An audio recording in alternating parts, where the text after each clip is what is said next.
Sa balita sa probinsya sa Tanglan, Aklan, 2 patay matapos maaksidente ang sinasakyang motorsiklo. Mga biktima tumilapon sa lakas ng impact. Mabilis na balitang hatid ni Randy Nacuspag mula Kalibo Cable News. Patay ang 2 individual matapos aksidenteng bumangga sa poste ang sinasakyang motorsiklo sa Diversion Road sa Tangalan, Aklan, Lunes ng gabi. Sa imbestigasyon ng otoridad, nanggaling ang mga biktima sa isang birthday celebration. Nawala ng kontrol ang driver dahilan ng kanilang pagkabangga sa poste ng ilaw.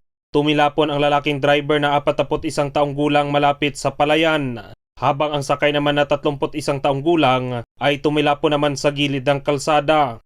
Agad silang nirespondihan ng MDRRMO Tangalan at isinugod sa ospital, ngunit idineklarang dead on arrival. Nagulat naman ang mga kaanak ng isa sa biktima matapos mabalita ang wala na itong buhay. Hindi niya makilala ang kaanak sa nangyari. Sa ngayon, nagpapatuloy pa ang investigasyon ng Tangalan Municipal Police Station hinggil sa insidente. Randy Nacuspag para sa All TV News Channel 2. Viral ngayon sa social media ang kalabaw na nagsilbing alalay ng kanyang lasing na amo.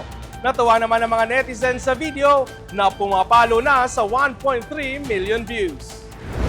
Ayon sa uploader na si Marlo Luwalhati, nakuhanan niya eksena ng mag-amo habang pauwi siya sa kanilang tirahan. Makikita sa video na nagsilbing alalay ang kalabaw ng lasing nitong amo, na ayon kay Marlo, napakabuti talaga ng mga kalabaw. Comment pa ng isang netizen, naalala rin niya ang kanyang ama na kalabaw din ang nagsisilbing katuwang tuwing lasing ito at kusa pang babalik sa kanyang kulungan matapos ihatid ang amo. Tuwang-tuwa nga ang mga netizens sa ginawa ng kalabaw kung saan umabot na sa 1.3 million views ang video. Mayroon din ito mahigit 63,000 likes, 1,600 comments at mahigit 2,000 shares.